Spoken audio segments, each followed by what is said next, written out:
All right, my friends, welcome to episode 277 of Prof and Dev Play Games. My name is Larry, the professor at Prof Plays Games on Twitter. Over there is Anthony, the dev at Summer Speak. We got some news this week that involves one of our favorite games of all time. So we're just going to jump right into it. Diablo 2. Yeah. What do you know? What's new? Well, we can start at the beginning with the when was it? Thursday? Something like that, when it was like a Vicarious Visions is being switching from the Activision side of Activision Blizzard to the Blizzard side of Activision Blizzard. Right. Which seemed to me at the time reading that, because I got posted in my work Slack, and a lot of people are like, huh, that's strange. Like, sure, why not? Like, doesn't seem insane. I mean, they're a dev studio, and now they're being effectively, the team is being run by Blizzard, the main dev studio for Activision Blizzard. Sure. But then Jason Schreier on the 22nd, which was Friday, on Bloomberg posted the thing that going like, so it's a little bit different than that. They are shifting those 200 people into very much Blizzard, like a team in Blizzard that is going to be taking on work of Diablo 2 Remake. What is the title? Oh, shit. What was the title? But they called it a remake, but there's a specific title that they had. Yeah. I wish I had that note in front of me. I'll find it. Yeah, so, which I think had been rumored for quite a while. Well, I've heard the rumor for a while, yeah. Sure. For years at this point that was in consideration inside Blizzard of doing something like this. But I think this is the first time I've really seen more meaningful rumors about it. And I generally trust Schreier on his knowledge and connections to the industry to be pretty spot on. He doesn't tend to make wild theories up or anything. It's called Diablo 2 Resurrected. That's it, thank you. Yeah, Vicarious Visions, Activision bought them in 2005, and they've made, or worked on, whatever, Guitar Hero, Spider-Man, Tony Hawk, Crash Bandicoot, Destiny, Skylanders, Call of Duty, and I mean, you can apply those skills to any game. I feel like the Blizzard catalog is different than those games. But it probably doesn't matter in terms of the dev and what they can do. But yeah. It's one thing that I don't know if it was really buried, but it's kind of one thing that's nice to see is that the head of the studio is a woman, Jennifer O'Neill, and she got promoted to executive VP at Blizzard now. So it's nice to see a woman in the game industry rising to that rank. It's true. I mean, it's rare, and it's good that it's happened, and that means there's a little bit more diversity in Blizzard's executive board. Right. Structure. I'm just thinking. I think the reason they're probably considered for this, in some ways, is how well they did with the Tony Hawk 1 and 2 remakes, remasters. Because I'm glad you brought that up because that's how well received that was. Like that's what I would love to see for Diablo 2. But do those? It's a different. I don't know exactly how to say it, but like it's not an isometric top-down game, right? But that probably doesn't matter, right? No, I don't think so. I mean, of course, you want to have people on your team that have knowledge of the isometric action RPG genre, and are fans, and that, and people who understand Diablo 2 probably at a pretty deep level mechanically. Right. But that can be learned, and that knowledge can be learned. The thing that's hard to learn is that, and the Tony Hawk stuff and how well received is an attention to detail in a remake, knowing what the true core of that experience is and what you have to keep no matter what to make it appease the fans of that. And weirdly, in some ways, it's not always making it 100% act like how it was originally. It's making it act how people think they remember it working. Exactly. And there's a game that I think it was in 2020, the SpongeBob SquarePants remake, Bikini Bottom or whatever it's called, where the reviews were basically like, they faithfully remade this exactly how it was, and that was a mistake. Whereas Tony Hawk 1 Plus 2 is like everything that you loved about it and how it felt, even though it wasn't maybe entirely exactly the same way. You capture that feel of what it felt like playing it. So if they remade Diablo 2 where everything was the same except for it looked prettier, that wouldn't be great. Not in this day and age, I don't think. The quality of life would be lacking. Yeah, I agree. People would find it probably, oh, this is cute, but then it would quickly become tedious. Like, and as a person in the past year who has played a chunk of Diablo 2 again, I love the game, but by God, is there some super annoying stuff, and especially in its quality of life and UI. Yeah. Inventory management sucks. Lots of little things like that. It's just like they're not make or break for how good the game is. And so they don't need, those could just be improved or eased up for any kind of remake without drastically changing the parts of the game that are actually really good. Yeah, I feel like back in the day, was it 2001? 2000? Yeah. 2001. Even if we didn't notice those kind of annoyances, the game was just so compelling that you just pushed through them. Whereas, 20, 22 years later, whenever this thing actually comes out, we've seen people overcome those types of hurdles, those types of annoyances so many times that it would be rough to go back. Yeah. So that is exciting. I'm glad you brought that up because the enthusiasm for Tony Hawk's Pro Skater 1 and 2, from people who are just like, I loved this game, please don't fuck it up. And they didn't. They really didn't. I think even like they also were in charge of the Insane trilogy for Crash Bandicoot, and that was brought back in a way that kind of a similar vein. People loved it, and they fixed a few things that were annoying. Yeah. So I kind of feel like they have shown themselves a studio that gets how to remake older games, at least at a high level. Mm-hmm. And then that Schreier article goes on to say that they're basically replacing Team 1. Team 1, right. Yeah. The ones who did so poorly on Reforged. Which I had forgotten even came out.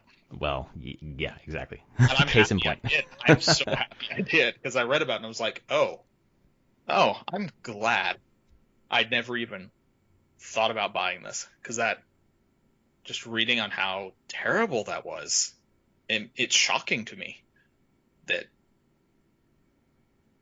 Blizzard would even allow something like that to come out. That it's not faithfully capturing Warcraft 3, which is still, I have great memories of Warcraft 3. I thought the idea was that it also kind of killed the Warcraft 3 community, like it shut down something that community used, or some servers maybe, or maybe it changed BattleNet and you had to use that. Right. I don't know. Like I said, I completely missed that this game came out, because clearly it came out and then just everyone was like, don't talk about it. Yeah. just let that lie, which makes sense that they're just like, Team 1 had, because they did that. They were responsible for Heroes of the Storm and StarCraft 2. Yeah. Which they both games that Blizzard has been ramping down. Heroes of the Storm years ago. Yep. And then StarCraft 2, they're like, okay, it's time to shelve it. After I don't know how many years. A lot. But even that's kind of weird to me, because I know it's still super popular, is the thing. Especially in the Asian markets. But they've decided not to continue ongoing development. So.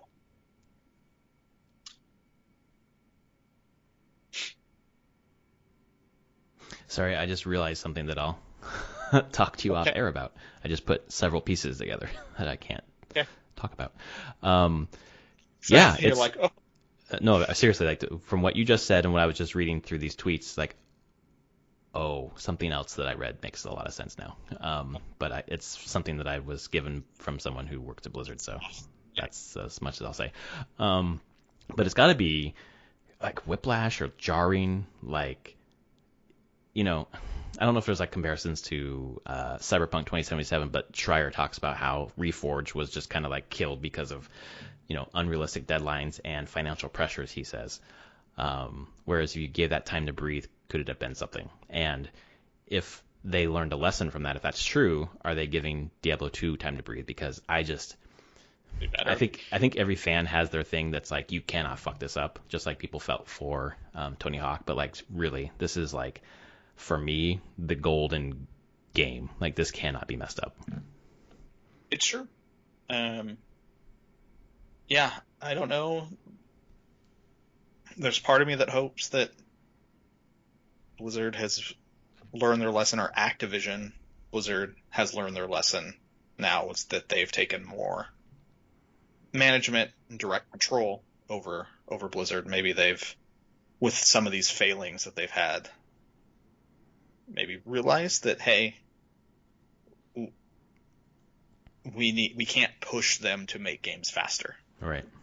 Like, that just is not going to work. And more than anything, it's just going to ruin the reputation of the brand, which already more than it has been.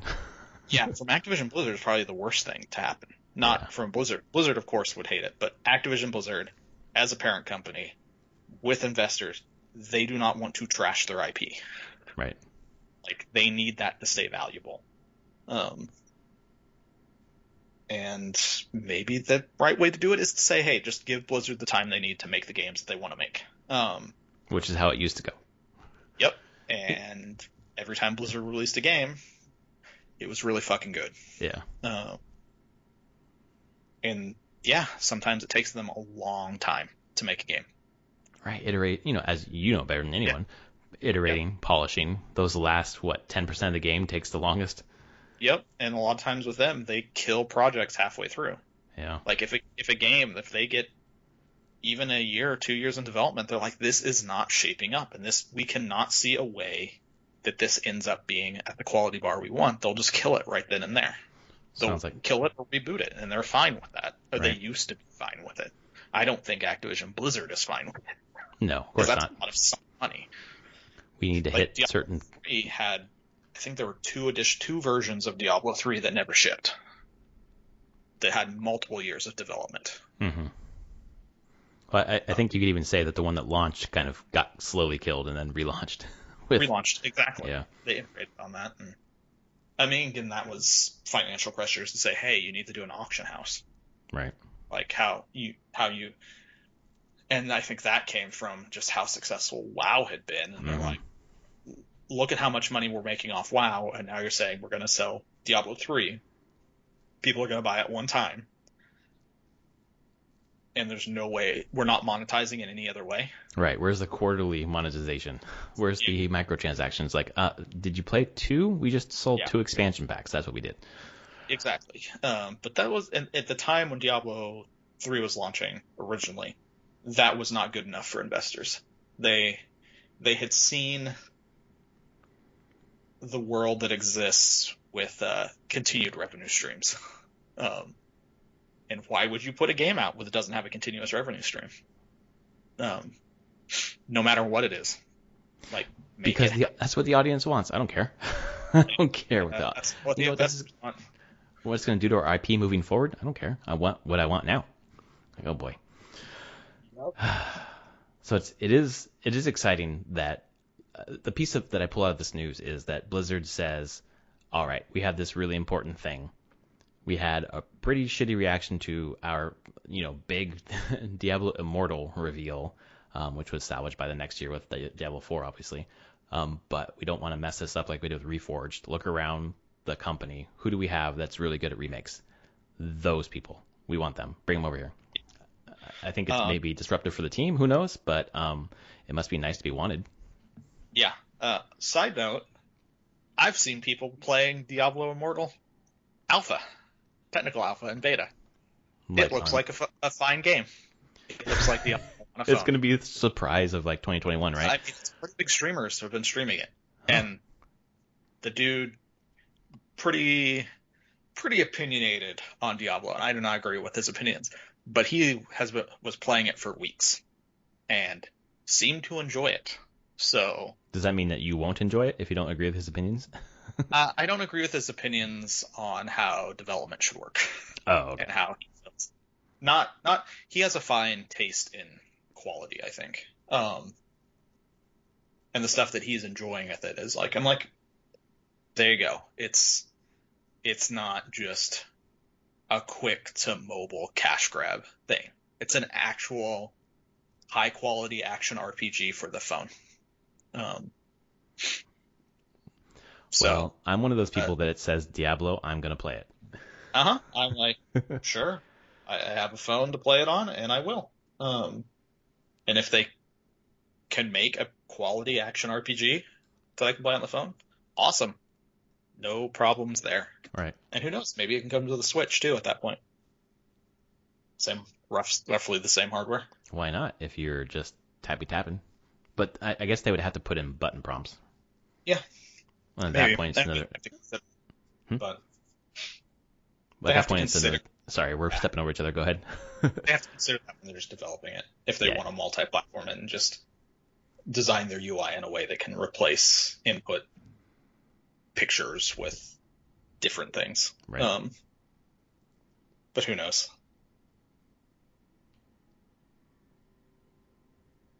I don't know. I think that's supposed. It's an alpha now. Isn't that supposed to come out this year?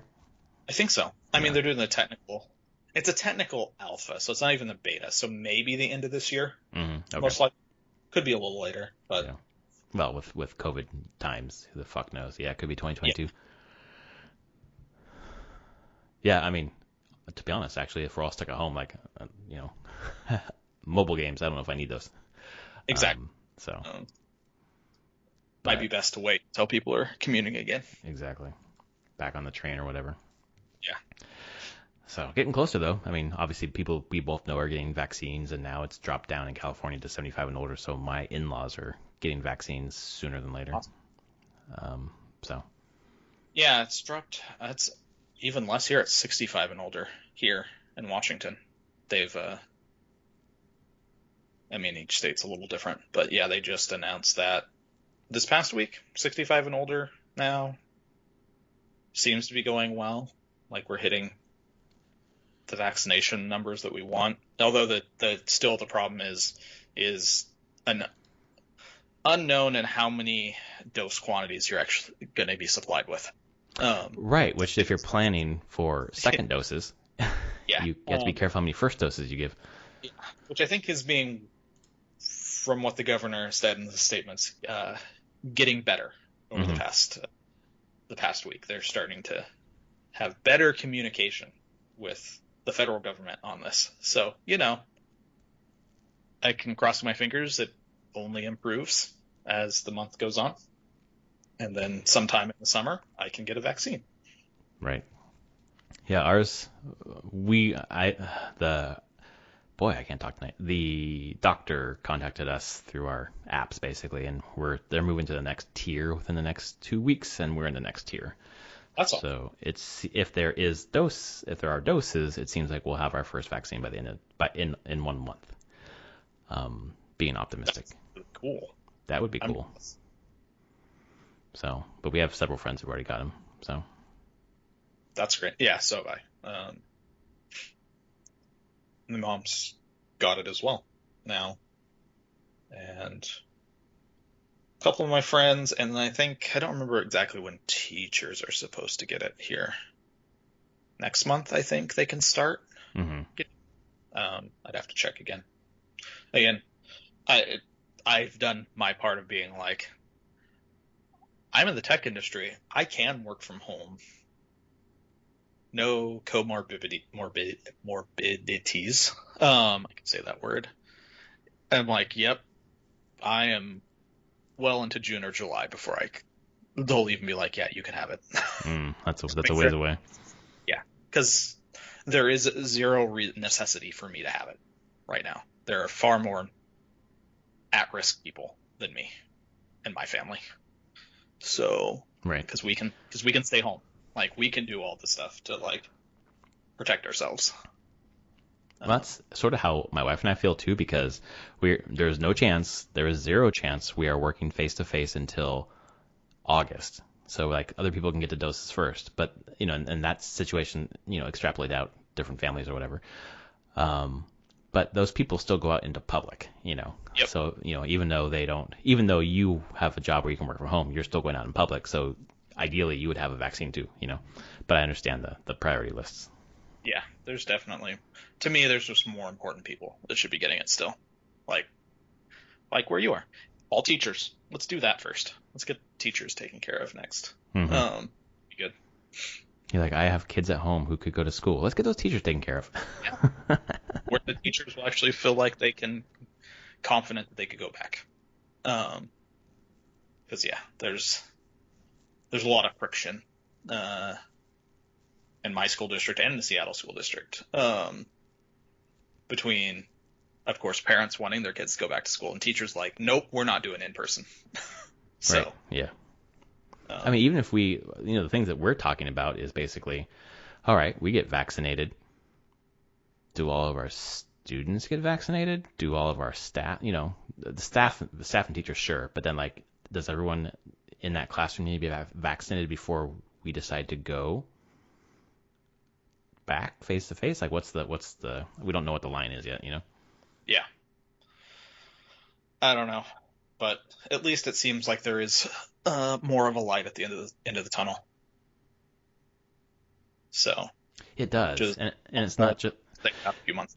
So yeah, it's not just because there's a new president basically, but also like we're getting closer to like the more and more people and then it's eventually Yep. Yeah. So that feels good. Yeah. Anything you've been playing lately? A whole shit ton of Path of Exile. Oh, damn. Okay. New season? So much. Yep. New league started 2 weeks ago. Roughly 2 weeks ago, the 15th. Mm-hmm. 15th. And I'm loving it. It's a really good league. The mechanics are really cool.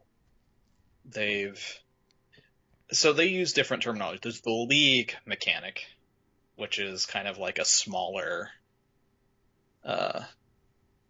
thing that gets added in. It's a little bit more in depth than like Diablo 3 seasons mechanically, but similar in that vein of like, okay, this is a small thing. It's pretty cool. It gives you neat rewards and how you can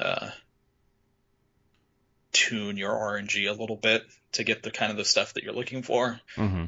Then they do a thing at the same time now sometimes they call expansions, which they added a whole bunch of in-game mechanics and new stuff to their whole in-game, which is enormous. So I've talked about it on here before. They have this whole mapping system, and so you get to beat all the acts, all 10 acts, and then you get to the actual meat of the game where you probably spend hundreds upon hundreds of hours.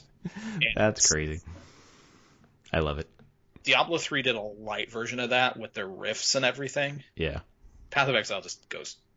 And actually, I think Diablo 3 almost certainly was inspired by Path of Exile's like in-game and this ability to like present different maps and challenges.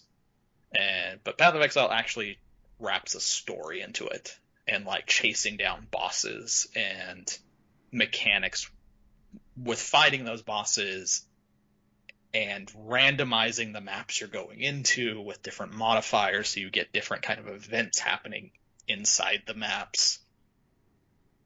So you can get specific drops and build on other parts of your atlas to unlock new areas with new things to eventually fight like the main big bad boss. And they introduced a new big bad boss in this expansion.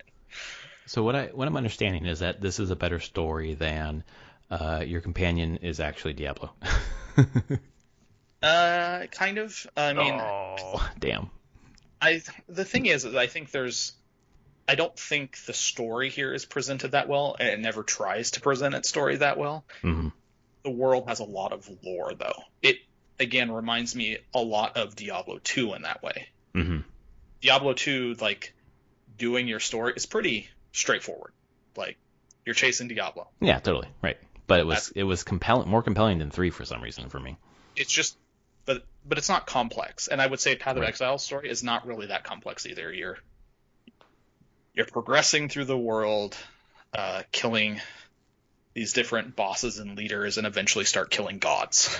Oh, so it's like Persona 5. Great. Kind of, yeah, like most JRPGs. It's from New Zealand. They're influenced by that. Oh, Path of Southeast Exile is a New Zealand Yeah. team. Okay. Yep, they're a New Zealand team. And they just have put a lot of contextual lore around all the mechanics in their game, and even the small stuff like wraps into like who these people are in the world. So there's a bunch of because you don't have a companion, but there's all sorts of just not random NPCs that can show up that have their own mechanics. Like Cassia is one of the person's name, and she is part of Blight, which is a tower defense mechanic that you can have in maps. Huh. Okay. But you always see her, and she has her own lore and story and opinions on the other NPCs in the world that you meet. So it's not presented in a way of like, I think this is like, you could ask me like, what's the actual story of the game? I'm like, I don't really completely know. Like, there's a lot of lore, and I've read some of it, but it's not really the most important thing. The new bosses, you've killed the big bad boss god person, and guess what? There's a power vacuum, and other beings have started coming in and want to see what's happening. Right. And are challenging you now because you're the one who killed the god. Right. So you're on top of the totem pole. Yeah. But I just think mechanically it's just a really fun game. It's completely overwhelming for new players. Every time you start talking about Path of Exile, I'm like, I should check it out. And then you say that line every time. I'm like, nope, never mind. Yeah, it's incredibly overwhelming. Like, you look at the skill tree and you're like, what the fuck is this? Yeah. It's huge. Hundreds of nodes. What do you even do? And I think there are people that have said, like, they've spent thousands of hours playing this game, and they feel like that's what it takes to truly understand it. Jesus. Wow. And not that you can't play earlier, but you're just probably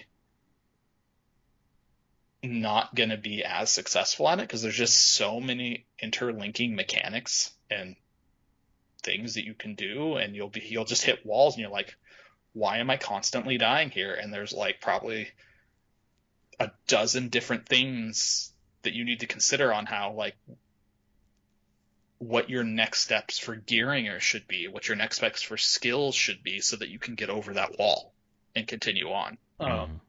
So it's, yes, the barrier to entry is high, but they also had, I think they said the day that this league came out was their most successful ever, and they had just under 300,000 concurrent players. Wow. That's pretty good. Yeah. The year of COVID has been very kind to Path of Exile. That's true. I mean, something you can sink that much time into, right? Yeah. And then this league specifically, they pushed out a month because originally it was slated for the same day as Cyberpunk 2077 after Cyberpunk moved their date. Man, that would have been great for them to like come out 3 days later. People are like, never mind. They actually moved it. They put out a release once Cyberpunk delayed that couple weeks into December. Yeah. Grinding Gear Games, the people who make it, were like, so just put out this, the head of it, just put out this note. It's like going, notice saying, yeah, we're moving until January. We don't want to be anywhere around Cyberpunk's release. Yeah. And specifically called out Cyberpunk launching. They're like, this just would not be good for us. It's not good as a dev team. We don't want to go earlier because we don't want to cut our development cycle short. If we go a couple weeks later, it puts us right in our holiday time, and we don't want to. A lot of our team is on vacation, and we don't want to support during that time. So we're just going to punt an entire month. We're going to take extra time to polish and put it out, and hopefully in a time when there isn't a lot else coming out. And well, they're not really hurt by that at all, or they weren't. Nope, not at all. They got some money out of me. It's free to play, but I put so many hours into it. I bought one of this league's founders packs, basically, just cosmetic stuff, because this is another game. They're like, they do not sell power in the game. They only sell cosmetics and some quality of life stuff for your inventory, for your stash inventory, not your character inventory. So it's easier to manage your items because it does follow more of a Diablo 2 style grid layout, although they have a lot of quality of life on how you can move stuff around quickly. Mm-hmm. But I was like, sure, I've put hundreds of hours into this game. Here, take some money. Give me that cool looking cosmetic character art. I'll take it. Yeah, it's kind of like how I feel with game, either free to play or cheap games. Like Rocket League was PS Plus, so I put quite a bit of money into that on PlayStation because I felt, I got it for free and I played a lot. And now on PC, I think I probably bought it or got it in a bundle, or I got it for a discount, and I've purchased the season passes and things like that because at a certain point the team deserves that money. Yeah. And I think Rocket League's the same way. It's cosmetics only, right? Yes, all cosmetics except for like XP boosts. Basically, I guess you get in like little packages or whatever. But I don't really feel like the XP matters for anything other than unlocking new things. So, like in a Fortnite sort of way. It doesn't give you an in-game benefit. Right. Exactly. Yeah. So, yeah, that's what I've been playing. I spent a lot of time playing that. I'll probably play some more tonight. I've gotten 2 characters to maps, and I'm trying a 3rd build now. Trying to just get a sense of what I would like to play in maps. Yeah. So. Well, for me this week, the only thing that I played is the game that I have to play because I lost our 2020 bets, and it's BioShock Infinite. The first night that I played it, I got super seasick, super nauseous after like an hour, and I had to fucking stop and go to bed. And I was like, this is not good.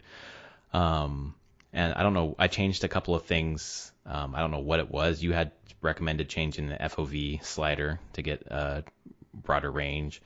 I had been playing with an uncapped frame rate, so it was the game naturally, at least the version I have, I guess probably all of them, caps at whatever your monitor can do. So I initially had done uncapped, and it was anywhere from like 250 down to like 145, and it was kind of fluctuating a lot. I don't know if that was causing it. So when I capped it, it stays at a rock solid 144 now. And it's funny, I can't ask it to cap it at like 60. It just caps. It just says cap it. Yeah. I guess I could probably go to the INI file perhaps and change that. I don't know.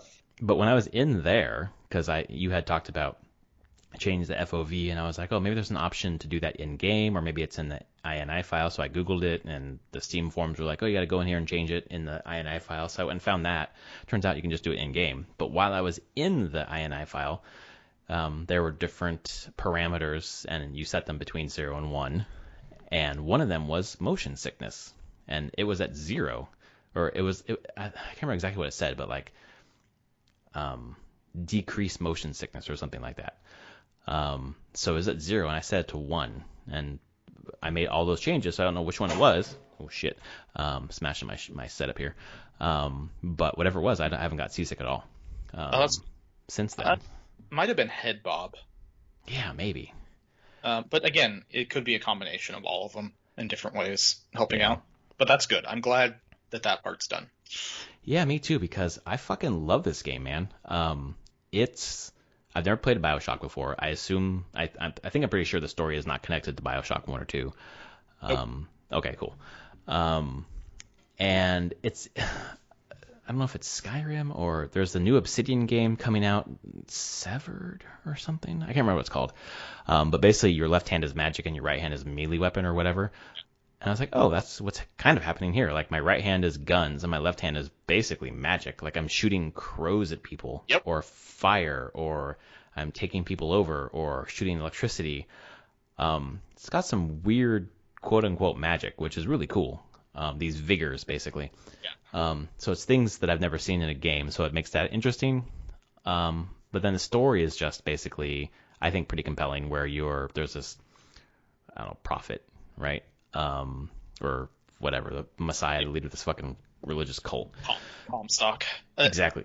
We get into that because I had forgotten. I'm like, man, is this weirdly relevant in today? In like a dude, seriously fucked up way. And this game was 2013 and is a critique on American exceptionalism. Like, through a critique on American exceptionalism and like religious attachment to American exceptionalism. And I'm like, oh fuck, where are we now? Oh shit. Yeah, no, I've been streaming this, and after the first day, I was like, oh, because I started, I think, literally the day after the inauguration of Joe Biden. I was like, oh, this is the perfect game to play now because this is it's doing exactly what you're saying, critiquing exactly what you're saying. And it's like filled with like, I don't know if filled is the right word, but there are lots of like racial epithets, or racial, animus, like talking about like the the non-white races are below us and things like that. And it's just like, oh, this is kind of hard to take. Yeah. But obviously it fits into what that group thinks. What year is Infinite? 1918? I have no idea. Is it set in a year that I would? It's set in a year because it's a certain number of years after Wounded Knee, which you learn about in this, which I didn't know about until this game, and then I looked up and I'm like, oh, that was real.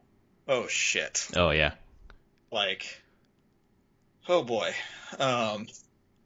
This game does not gloss over the dark side of America's history. Oh no, definitely not.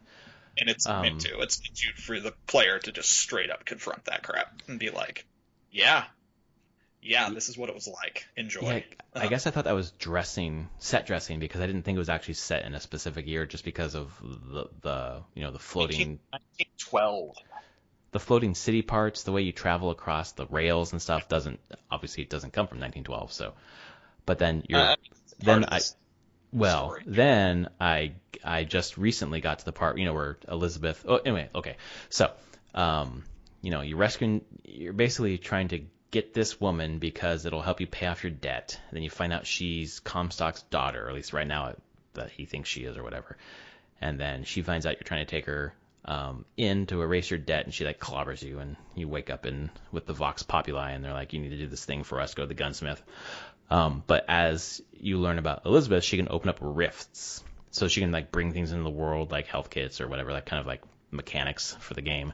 But then she can also open up rifts where you go between worlds, and I was extreme at that point. That's where I just got to, right? And I was just like, okay, so this is a lot deeper and weirder than I thought it was. And I just got to Shantytown, and that's where I stopped. And some of the racist shit is uneasy. I don't really care for that. I think that you could make that point without being so overt, but whatever, that's just the writing. But other than that, like, I am super enjoying this game. I told you it felt nostalgic to me, and I've kind of been sitting on that for a while, and I realized that I think it feels nostalgic to me because for the most part, it's really linear. And I think I've been playing a lot of games that are not super linear, and it's kind of nice to just be like, we have a story to tell you, sit down, play the game, and here, I'll tell you the story. Yeah, I mean, that's for the most part what it is. There's not huge amounts of backtracking in this one. BioShock, the first BioShock had a couple sections that you were backtracking through areas quite a bit, but this one doesn't. Like when you're doing the gunsmith area, like you're basically in that neighborhood and you're just going between a few buildings. And you might go to those buildings a couple times, but that's what it is. Shantytown will probably be similar. I think I remember it being similar in that way of being like, you're in this area, you have some stuff to do here.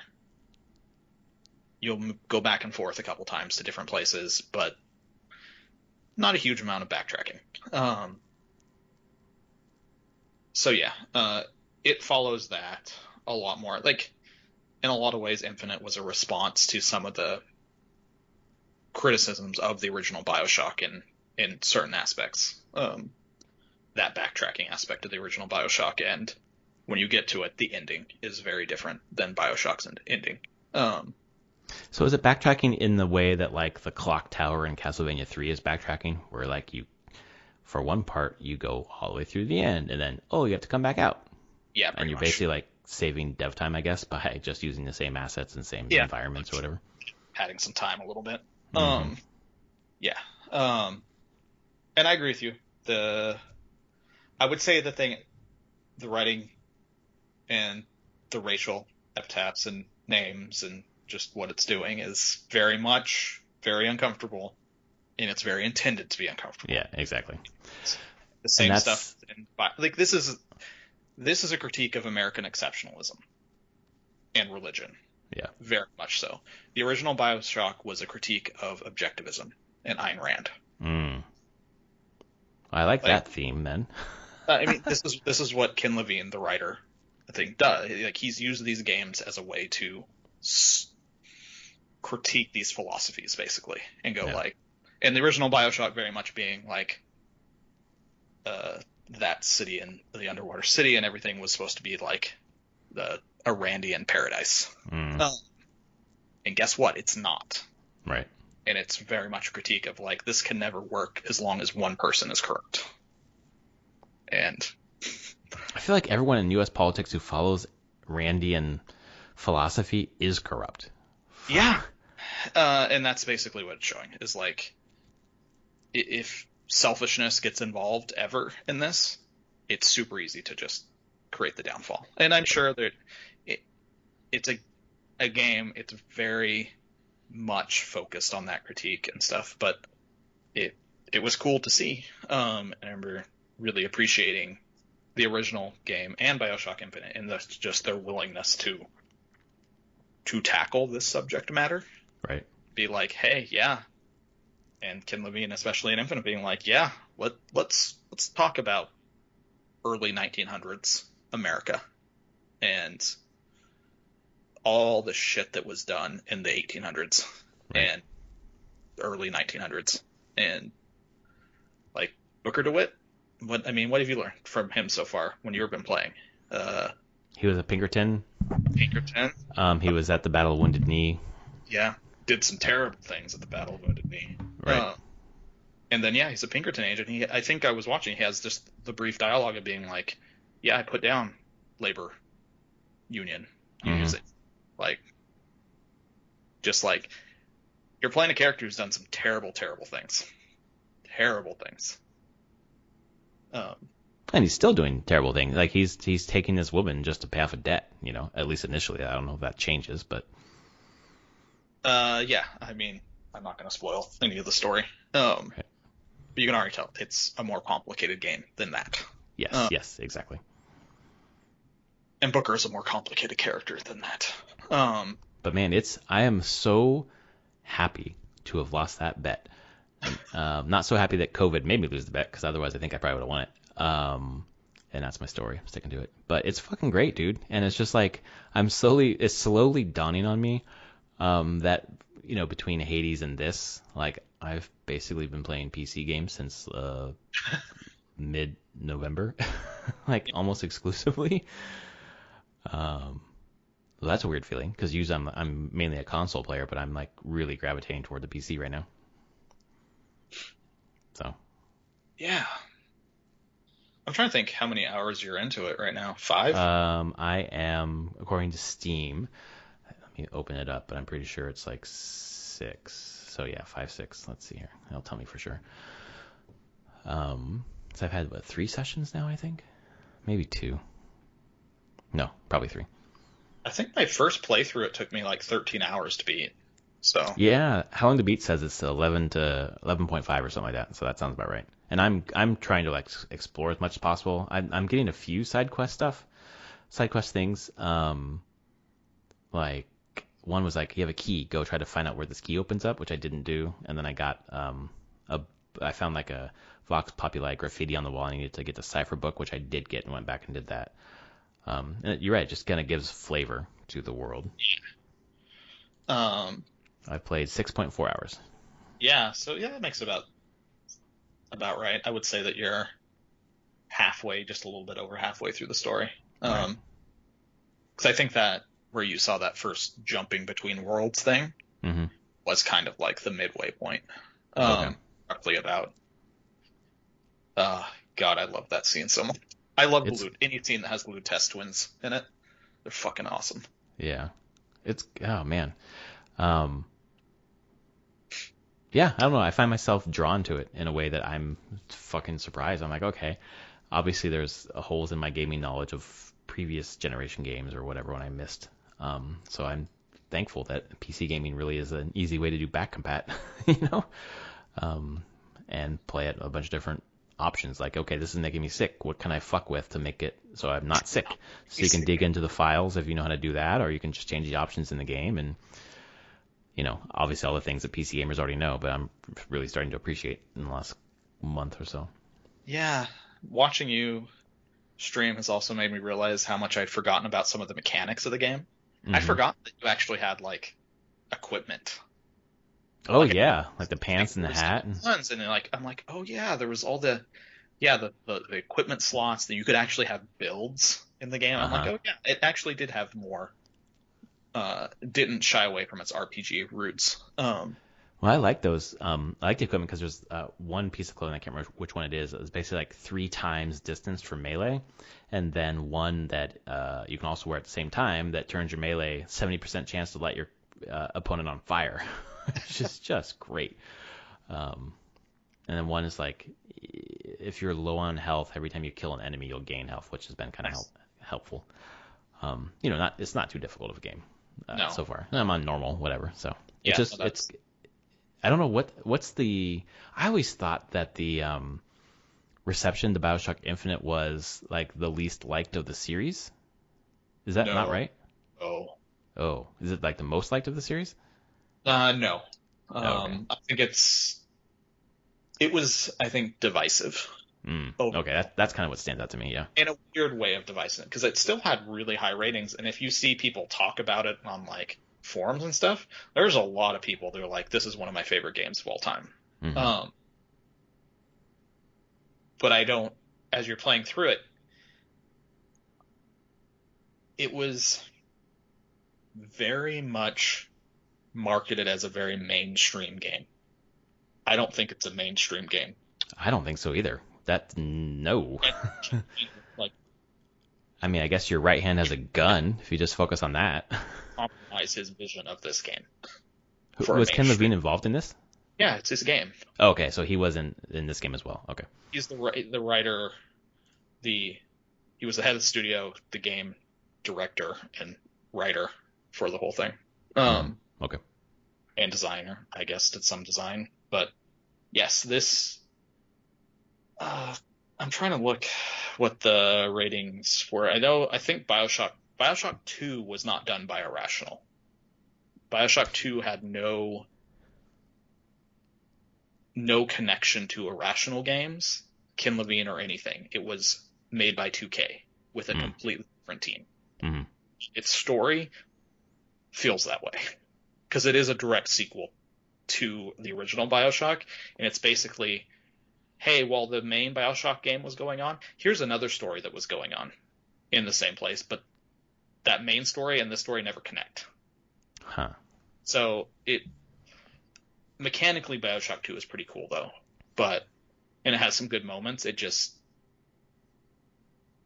always, was never part of the vision. And I will tell you, do not play the DLC for Bioshock Infinite. That's funny because I was just looking at it. I was like, should I play Burial at Sea?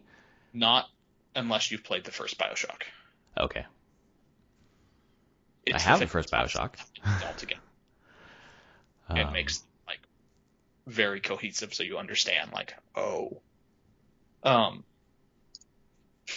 But I don't know how well Burial at Sea would hit if you haven't played the first Bioshock and understand its world. I'm trying to see reception for the first BioShock was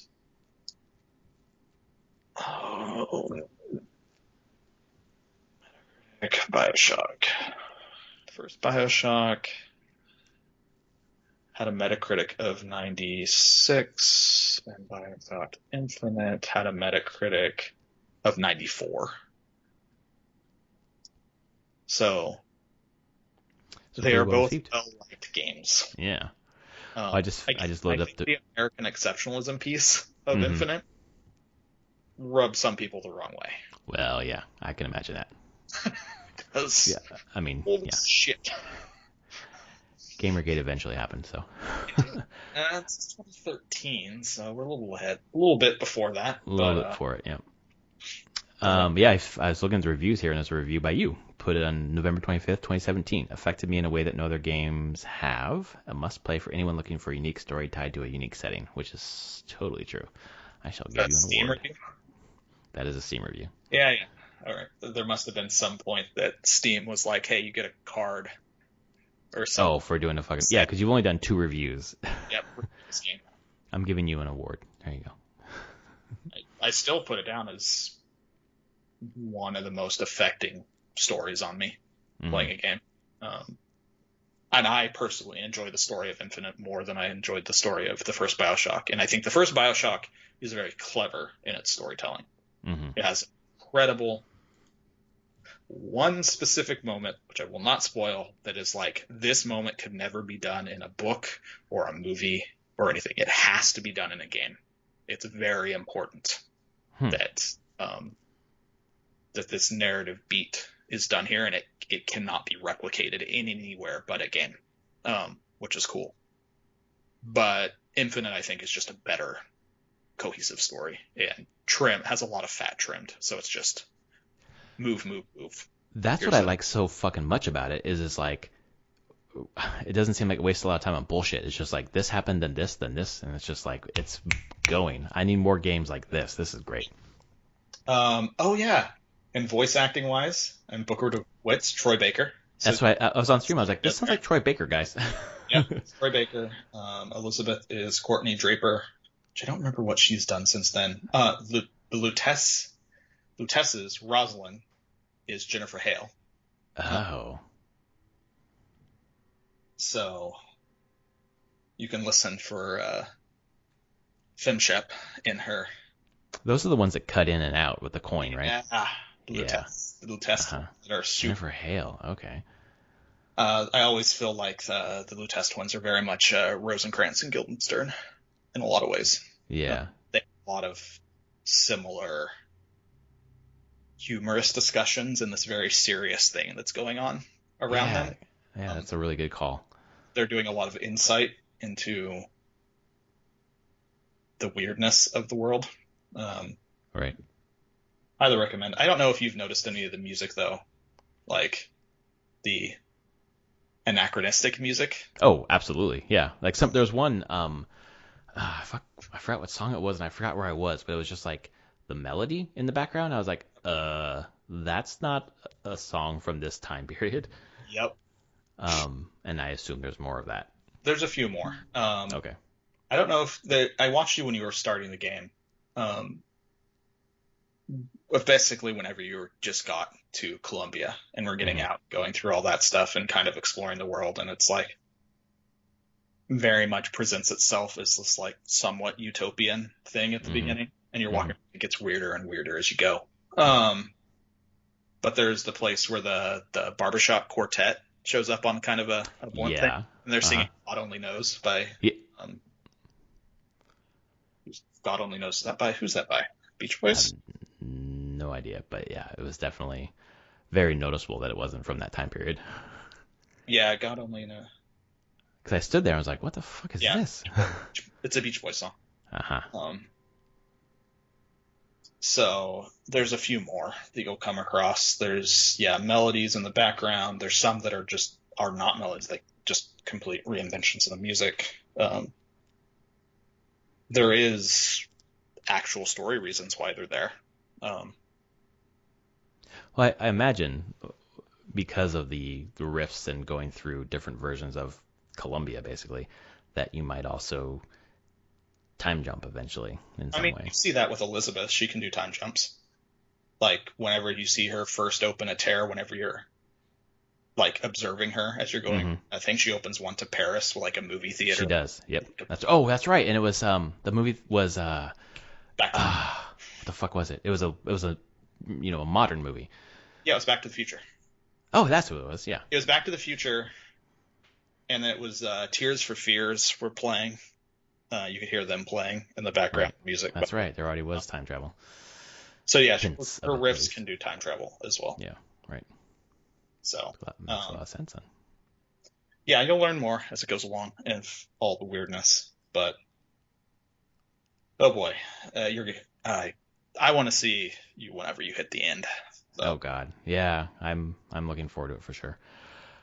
So I'll probably do it tonight, actually. Speaking of, anything else for the good of the podcast? I don't think so. All right. Well, we will be back next week. Hopefully there'll be. Nintendo always has a direct in January. Surely they're going to have one this week. I always say that just to see if it ever happens. Yeah. Thanks for the podcast. Thanks everyone for listening. If you like us, please rate us on your podcast service of choice. Tell a friend, and we will be back next week. Thanks. Later on.